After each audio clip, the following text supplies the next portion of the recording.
உங்களுக்கு நிம்மதி உண்டாகுவதாக.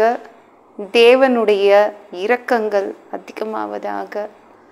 தேவன் என்ன சொல்றாங்கன்னா, உச்சிதமான கோதுமையினால் அவர்களை போஷிப்பார், கன்மலையின் தேனினால் உன்னை திருப்தியாக்குவேன் அப்படின்னு தேவன் சொல்றாங்க. சங்கீதம் 81:16.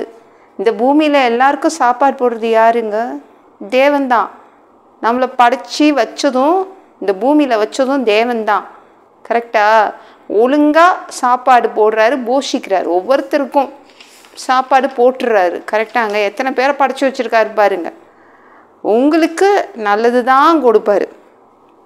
அப்படிதான் அவர் கொடுப்பாரு, சிறந்தது தான் கொடுப்பாரு. அதுதான் அவருடைய தீர்மானம். உச்சிதமான கோதுமை மட்டும்தான் கொடுப்பாரு. ரேஷன் கடை கோதுமையை தரமாட்டார். நல்லது மட்டும்தான் கொடுப்பாரு. சரிங்களாங்க? கண்மலை தேனு தான் கொடுப்பாரு. மலையில் அரிதாக கிடைக்கக்கூடிய தேனை கொண்டு தான் உங்களை திருப்தியாக்குவார்.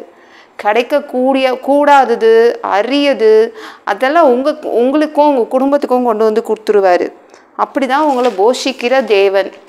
சிறந்ததா அது என் பிள்ளைகளின் அப்பத்தை எடுத்து நாய்க்குட்டிகளுக்கு அவர் போட மாட்டார்.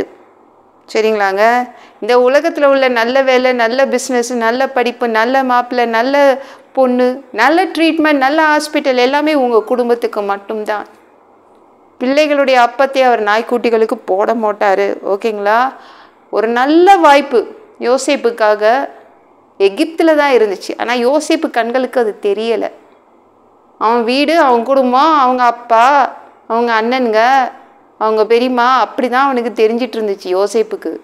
ஆனால் தேவனுக்கு தெரியும், எகிப்தில் ஒரு வேலை காலியாக போகுது, வேலை வாய்ப்பு இருக்குது அப்படின்னு யோசேப்பை கொண்டு போய் விட்டாரு. அங்கே நான் யாருமே அந்த ராஜா எந்தவித ஆடும் போடல, எந்தவித விளம்பரமும் அவர் கொடுக்கல. ஆனால் தேவனுக்கு தெரியும், எகிப்தில் ஒரு நல்ல வேலை, பிரதம மந்திரி வேலை இருக்குது. யோசேப்பை கொண்டு போய் விட்டாரு, அங்கே பிரதம மந்திரியாக்கி விட்டாரு. தேவனுக்கு தெரியுங்க, இந்த பூமியில், உங்கள் நாட்டில், உங்கள் ஊரில் எந்த இடத்துல எந்த நல்ல வேலை இருக்குன்னு அவருக்கு தெரியும். கொண்டு போய் விட்டு அந்த இடத்துல உட்கார வச்சுருவார். எந்த இடத்துல நல்ல பொண்ணு கிடைக்கும், எந்த இடத்துல நல்ல வேலை கிடைக்கும், எப்படி உங்கள் கடனை அடைக்க முடியும், எப்படி வருமானத்தை அதிகரித்து கொடுக்க முடியும், எல்லாமே நம்ம தேவனுக்கு தெரியும், இயேசுவுக்கு தெரியும். சரிங்களா? பெஸ்ட்டெல்லாம் உங்களுக்கு எடுத்து வச்சுருக்காரு, கொடுப்பாரு. சரிங்களாங்க? அவர் கண்ணில் அவர் கண்களை கொண்டு தான் நம்ம பார்த்தா தான் இதெல்லாம் நம்மளுக்கு தெரியும். நம்ம கண்களால் தேடினா கிடைக்காதுங்க.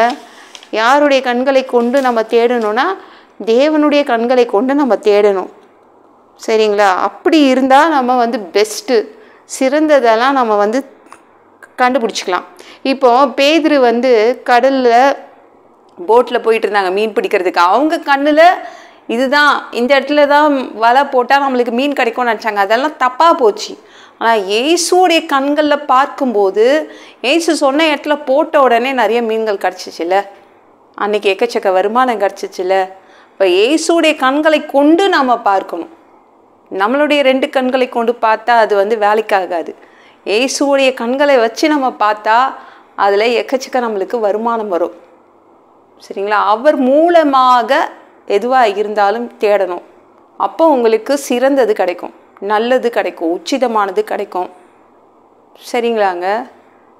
பிள்ளைகளின் அப்பத்தை எடுத்து நாய்க்குட்டிகளுக்கு அவர் போட மாட்டார். உங்களுக்கு தான் நல்லது, சிறந்தது எல்லாமே உங்களுக்கு தான். சரிங்களா? இந்த வீடியோ பிடிச்சிருந்துச்சுன்னா மற்றவங்களுக்கும் ஷேர் பண்ண மறக்காதீங்க. கர்த்தர் தாமே உங்களை ஆசீர்வதிப்பாராக.